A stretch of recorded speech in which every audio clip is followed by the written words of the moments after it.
ரொம்ப சந்தோஷம். நீங்கள் எல்லாம் வந்திருக்கீங்கன்னு, இவ்வளோ பேர் வருவீங்கன்னு நிஜமாகவே எதிர்பார்க்கல. ரொம்ப ரொம்ப சந்தோஷம். நிறைய ஈவெண்ட்ஸ் நான் போய் பாடியிருக்கேன். இருந்தாலும் இது மெயினாக ஒரு செலிப்ரேஷன் மாதிரி பண்ணுறாங்க.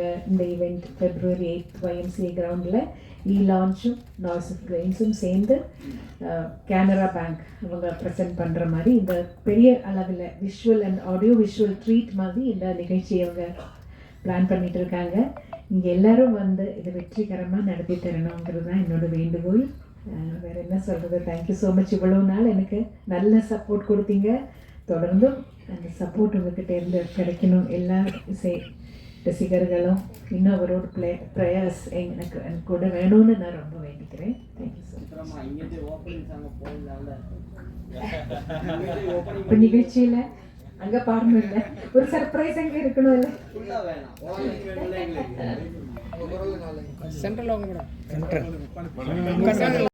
பிளான் பண்ணிட்டு தான் இருக்கோம். நான் எப்படி உங்களுக்கு பிடிச்ச ஒரு பாடல் பாடுறேன்.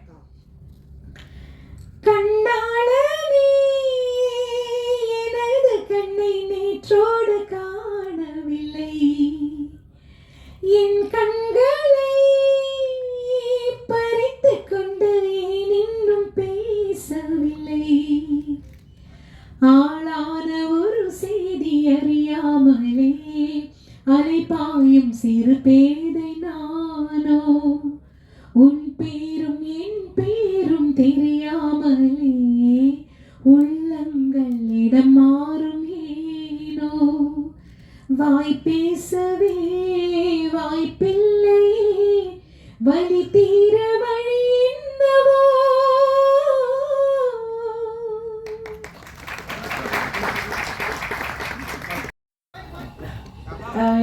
த்ரீ ஹவர்ஸ் தான் பிளான் பண்ணியிருக்கோம். 26 to 28 songs. 28 வரைக்கும் 26 to 28 songs. அது எவ்வளோ நேரம் போகுது அப்படி. சித்ரா மேடம், நீங்கள் 25,000 பாட்டு பாடினா கூட தன்னம்பிக்கை உள்ள பாட்டாக வந்து இந்த ஒவ்வொரு பூக்களே பாட்டு வந்து இன்றைக்கும் வந்து அவ்வளோ பேசப்படுது. அந்த பாட்டோட அனுபவத்தை சொல்லுங்கள். எவ்வளோ பேர் வந்து நாங்கள் ஜெயிச்சிட்டோம், எங்களுக்கு ரொம்ப அது வந்து என்கரேஜாக இருந்து நமக்கு சொல்லிப்போங்க. ஆமாம், எனக்கும் ஒரு சில கச்சேரிகளில் போகும்போது நிறைய பேர் அப்படி சொல்லியிருக்காங்க. அவங்களுக்கும் வாழ்க்கையில் தோல்வி அடைஞ்சு வாழ்க்கை வேண்டாங்கிற ஒரு முடிவெடுக்கும் போது இந்த பாடல் கேட்டவங்க அந்த முயற்சியில இருந்து வெளியில் வந்துட்டாங்கன்னு சொல்லி நிறைய பேர் எனக்கும் சொல்லியிருக்காங்க. 2-3 பேர், நிறைய இல்லை, 2-3 பேர். ஸோ ரொம்ப சந்தோஷம்தான். அந்த ஒரு பாட்டில் வந்து நான் என்னோட கான்ட்ரிபியூஷன் ஒன்றும் இல்லை. விஜய் சார் எழுதினது, பரத்வாஜ் சார் இசையமைத்தது, நான் என்னோட குரல் கொடுத்தேன், அவ்வளோதான் நான் அதில் செஞ்சேன். ஆனால் அது நிறைய பேரோட மனசில் போய் சேர்ந்துருக்குன்னு நினைக்கும் போது ரொம்ப சந்தோஷம். ரெக்கார்டிங்கில் வந்து சேரன் சார் வந்து நான் பாடிட்டு போயிட்டு அடுத்த நாள் மறுபடியும் என்ன வர சொன்னாங்க. அதில் ஒரு சில வரிகள் இன்னும் கிளாரிட்டி வேணும் அப்படின்னு சொல்லி மறுபடியும் 2-3 லைன்ஸ் என்ன மறுபடியும் பாட வச்சாங்க.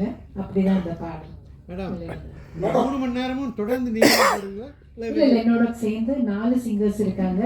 மது பாலகிருஷ்ணன் அவர் இருக்காரு, சத்யபிரகாஷ் இருக்காரு, திஷா பிரகாஷ்ன்னு சொல்லி இப்போ ரீசெண்டாக ஒரு புது பாடகி ரொம்ப அருமையாக பாடும், அவங்களும் கலந்துக்கிறாங்க. ரூபா ரேவதின்னு ஒரு சிங்கர், அவங்க பாடுவாங்க, அதோட வயலினும் வாசிப்பாங்க. நாங்கள் இவ்வளோ பேர் சேர்ந்து தான் பண்ண போகிறோம். 3 மணி நேரம் ஒரே ஆள் பாட முடியல. 3 மணி நேரம் பாட முடியாது. இந்த 20,000 பாட்டுல இருந்து இந்த 26-28 பாட்டை நீங்க செலக்ட் பண்றீங்களா, இவங்க எல்லாம் செலக்ட் பண்றாங்களா, இல்ல ரசிகர்கள் செலக்ட் பண்றாங்களா? நாங்க எல்லாரும் ஒரு டீமா உட்காந்து தான் செலக்ட் பண்ண போறோம். பாப்புலரான சாங்ஸ் ஜனங்களுக்கு பிடிக்குங்கிற மாதிரி எல்லாருக்கும் அவங்கவுங்க சாய்ஸ் இருக்கும் இல்லையா, அந்த மாதிரி எல்லாரும் சேர்ந்து தான் நாங்க செலக்ட் பண்ணோம். எங்களுக்கு 20,000 பாட்டும் பிடிக்கும். லிஸ்ட் போடுறது ரொம்ப கஷ்டம். இந்த லிஸ்ட் போடுறது ரொம்ப கஷ்டம். மேடம், நீங்க அறிமுகமாக இத்தனை வருஷம் ஆயிடுச்சு, ஆனா இது வரைக்கும் ஒரு தனி கச்சேரி பண்ணணும்னு ஏன் நினைக்கல? இப்போ ஆரம்பிச்சு பண்றதுக்கு உண்டான காரணம் என்ன? அப்படின்னு இல்லை, நான் தமிழ்ல கச்சேரிகள் பண்ணியிருக்கேன். ஆனா இந்த மாதிரி வெளியே பெருசா அந்த கிராண்ட் ஸ்கேல்ல பண்ணலை. நான் மலையாளத்துல நிறைய கச்சேரிகள் பண்றேன், தமிழ்ல கூட பண்ணியிருக்கேன். ஆனால் இவங்க செய்கிற மாதிரி இந்த மாதிரி ட்ரெஸ் எல்லாம் வச்சு ஒரு கிராண்ட் ஒரு ஸ்கேலில் ஒரு ஆடியோ விஷுவல் ட்ரீட் மாதிரி நான் இது வரைக்கும் செஞ்சதில்லை. கொஞ்சம் ஆர்டினரியாக தான் போயிட்டுருக்கேன். மேடம், லைட் கான்செப்டில் நம்ம ஏவிஎம் சாரும் இளையராஜா சாரும் வருவாங்களா? இன்வைட் பண்ணிருக்கீங்களா? கண்டிப்பாக இன்வைட் பண்ணுவோம். அவங்க ஃப்ரீயாக இருந்தால் கண்டிப்பாக வருவாங்க. ஏன்னா வந்து இளையராஜா சாங் வந்து பாட்னாவே வந்து அவர் ஏதாவது சொல்லுவார். அவர் ஏதாவது சொன்னாருன்னா அவங்களோட பதில் என்ன? இந்த 28 சாங்குமே முறைப்படி எல்லா இடத்துலயும் அனுமதி வாங்கி தான் பண்ணிருக்கு. ஸோ அதனால யாரும் எதுவுமே சொல்ல மாட்டாங்க.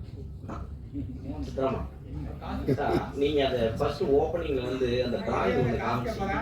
அந்த டிராயிங் வந்து இப்பதான் வந்து முறைப்படி அனுமதி வாங்கி உங்களோட டிராயிங்ஸ் வந்து எனக்கு தெரியும் டிராயிங்லாம் வரைவேன்னு சொல்லியிருக்கீங்க. இங்கேருந்து தான் ஓப்பனிங் ஆச்சுன்றீங்க. சென்ட்ரல்ல இருந்து என்ன ஓப்பனிங் ஆச்சு? எந்த பாட்டுக்காக உங்களை வந்து கூப்பிட்டு இந்த பாட்டு பாடுங்க அப்படின்னு சொன்னீங்க?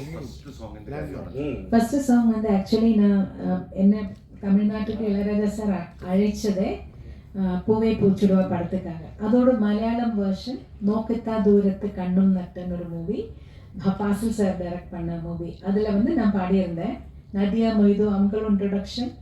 நானும் அப்போ தான் கொஞ்சம் ஸ்டார்ட் பண்ணிட்டு இருந்தேன் மலையாளத்தில் கூட. அப்போ ராஜா சார் அந்த மூவி பார்த்துட்டு அந்த ஹீரோயினுக்கு இந்த வாய்ஸ் சூட் ஆகுது, சரி இந்த வாய்ஸை யூஸ் பண்ணிக்கலாம், சென்னையில் வந்து கொஞ்சம் வாய்ஸ் டெஸ்ட் பண்ணிக்கிறேன், வர சொல்லுங்கன்னு சொல்லியிருந்தாரு. ஃபாசில் சார் தான் எனக்கு சொன்னார், நீங்கள் சென்னைக்கு போகும்போது ராஜா சாரை போய் மீட் பண்ணுங்கள், அவர் செக் பண்ணால் முதல்ல இவர் கிண்டல் பண்ணுறாரு. ராஜா சார்கிட்ட எல்லாம் போவேன்னு நான் நிஜமாகவே எதிர்பார்க்கவே இல்லை. அப்படி தான் ராஜா சார்கிட்ட தாசனாவோட மேனேஜராக இருந்த குஞ்சுமீன் வயலினிஸ்ட் அவர் தான் அங்கே கூட்டிகிட்டு போகிறார் ராஜா சார்கிட்ட. அங்கே வாய்ஸ் டெஸ்ட் பண்ணி அடுத்த நாள் ஆனால் புகை பூச்சோடவாக்கு முன்னாடி நீதான அந்த கோயிலுங்கிற படத்தில் பூஜைக்கு ஏற்ற கோயிலுங்கிற பாடல் பாட வச்சேன். இன்னொன்று பிடிச்ச சாங்ஸ் எது? ஏதாவது ஒரு சாங்ஸ் மிஸ் பண்ணியிருப்பீங்க, என்னை விட அந்த வேற யாராவது பெரிய ஆர்டிஸ்டோ சம்திங் பாடியிருப்பாங்க, அது ஏதாவது சாங்ஸ் ஞாபகம் இருக்கா உங்களுக்கு? மிஸ் ஆன சாங்ஸ் இருக்கு, அதெல்லாம் என்ன பாட்டுன்னு எனக்கு தெரியாது. இப்போ ராஜா சார் ரெக்கார்டிங் கூட ஒரு சம்டைம்ஸ் இருக்கலாம், ஏஆர் ரஹ்மான் அவரோட ரெக்கார்டிங் கூட சம்டைம்ஸ் கூப்பிடும்போது நான் ஊரில் இல்லைன்னா அந்த சாங் நான் மிஸ் ஆகிடும். அது எந்த பாட்டுன்னு எனக்கு தெரியாது. இல்லை, அது வேறு யாரோ பாடி அது வெளில வந்திருக்கும். அது என்ன அந்த மாதிரி நிறைய இடத்துல எனக்கு மிஸ் ஆயிருக்கு. ராஜா சாரோடதும் மிஸ் ஆயிருக்கு, ஏஆர் ரஹ்மான் அவரோடதும் மிஸ் ஆயிருக்கு. நிறைய மியூசிக் டைரக்டர்ஸ் கிட்ட நான் கொஞ்சம் ட்ராவல் பண்ணுற டைமில் வர ரெக்கார்டிங்ஸ் நிறைய மிஸ் ஆயிருக்கு. எனக்கு தான் இந்த உருவத்தில் டான்ஸ் பண்ண எப்படி இருக்கும். மேடம் வாழ்த்துக்கள். முதல்ல இந்த 28 சாங்ல நீங்க பாடுனது மட்டும்தான் இல்ல மற்ற சிங்கர்ஸ் பாடுனது இருக்க போதா? நான் பாடின சாங்ஸ் தான் இருக்கும்.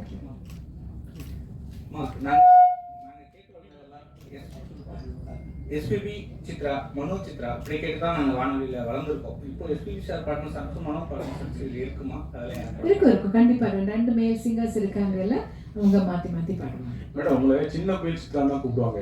நீங்கள் 47 வருஷமா பாடுறீங்க, 25,000 பாட்டு, 6 நேஷனல் அவார்டு, இப்போ பெரிய கோயிலாக இருப்பீங்க. இன்னைக்கு சைஸ்ல தான் பெரிய இல்லை. இப்போ உள்ள பாடகைகளை சின்ன கோயில்னு உங்களுக்கு பிடிச்ச பாடகைகள் யார் சொல்லுவீங்க? ஒரு 2-3 பேரா சொல்லுங்க. ஐயோ நிறைய இப்போ அதர் சிங்கர்ஸ் நிறைய பேர் நல்ல டேலண்டடாக இருக்கிற நிறைய சிங்கர்ஸ் இருக்காங்க. அஃப்கோர்ஸ் ஸ்ரேயா கோஷல், ஸ்வேதா, சின்மயி சொல்லிட்டே போல நிறைய இருக்காங்க. ரொம்ப டேலண்டடாக இருக்கிற நிறைய சிங்கர்ஸ் இருக்கு. ஒவ்வொரு பாடல் கேட்கும்போது அந்த சிங்கர்கிட்ட நம்மளுக்கு ஒரு ஐயோ ரொம்ப அழகாக பாடுறாங்களே அப்படின்னு தோணும். 1-2 பேர் எடுத்து சொல்றது கஷ்டம் தான், ஆனால் இவங்க எல்லாம் எனக்கு பிடிச்ச சிங்கர்ஸ். சித்ராமா, உங்க சாங்லயே வந்து பாத்தீங்கன்னா எஸ்பிபி சாருக்கு இளையராஜா சார் ஒரு சாங் போட்டிருக்காரு, அவர் பாடின இன்னும் நினைவு ஊட்டுற மாதிரி. அதே போல சின்ன கோயில் பாடும் அப்படின்னு சொல்லி உங்களை ஓப்பனிங் பண்ணுங்க. அந்த பாட்டு உங்களுக்காக எழுதுனதா? நீங்க கேட்டீங்களா? இல்லை வைரமுத்து சார் தானே எழுதினாரு. அந்த படத்துக்காக எழுதியிருப்பாங்க. அந்த பாட்டு தான் முதல்ல வெளியில வந்தது, அதனால தான் என்ன சின்ன கோயிலுக்கு கூப்பிடுறாங்கன்னு நினைக்கிறேன் நான். சித்ரா மேம், நீங்க நிறைய லாங்குவேஜ் பாடிருக்கீங்க, தமிழ், தெலுங்கு, மலையாளம், கன்னடம், அசாமி, ஒரியா, குஜராத்தி, ஒரு நிமிஷம் மைக்ல சித்ரா மேம் வணக்கம் அண்ட் வாழ்த்துக்கள். நீங்க நிறைய லாங்குவேஜ் பாடிருக்கீங்க, எஸ்பெஷலி தமிழ், தெலுங்கு, மலையாளம், கன்னடம், ஹிந்தி, அசாமி, ஒரியா, குஜராத்தி, போஜ்பூரி, ஹரியானா இப்படி மிஸ் பண்ண லாங்குவேஜ் எது? நீங்க இந்த லாங்குவேஜ் மட்டும் பாடாம விட்டோம், ஏன்னா இதே லாங்குவேஜ்ல எல்லாமே பாடிருக்கீங்க.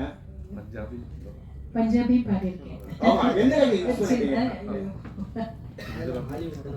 குஜராத்தி பாடல நினைக்கிறேன். இன்னொரு கேள்வி, நீங்க எது பாடினாலும் அந்த வார்த்தைகள் ஸ்பஷ்டமா இருக்கும், அந்த லாங்குவேஜ் வந்து அவ்வளவு உணர்ந்து பாடுவீங்க. என்ன லாங்குவேஜ்ல எழுதி பாடுவீங்க ஜெனரலா?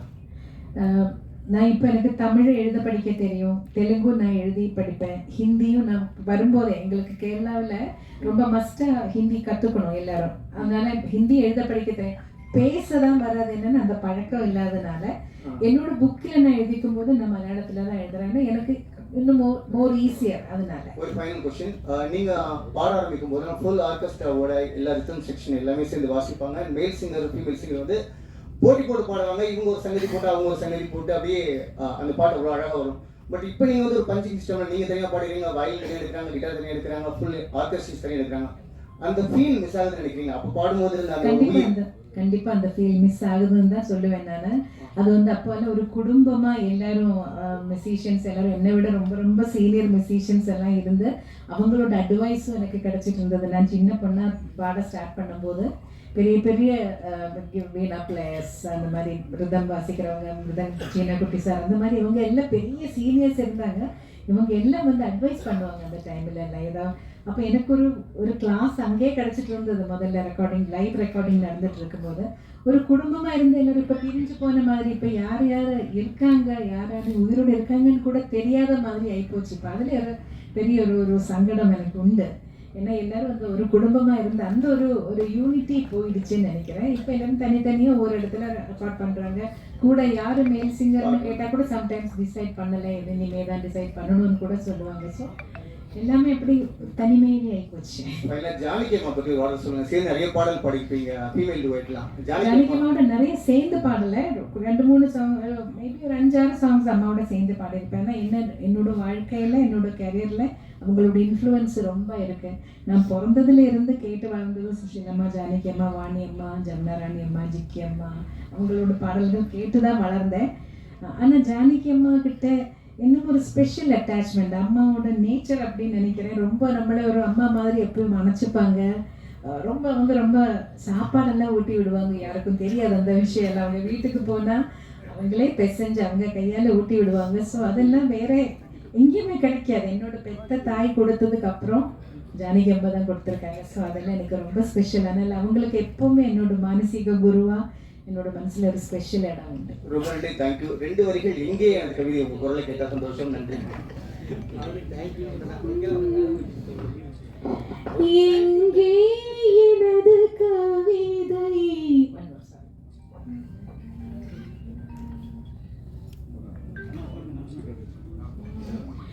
எங்கே எனது கவிதை, கனவிலே எழுதி மடித்த கவிதை, எங்கே எனது கவிதை, கனவிலே எழுதி மடித்த கவிதை, விழியில் கரைந்து விட்டதோ அம்மம்மா, விழியில் அழித்து விட்டதோ, கவிதை தேடித் தாருங்கள், இல்லை என் கனவை மீட்டு தாருங்கள், எங்கே எனது கவிதை, கனவிலே எழுதி மடித்த கவிதை.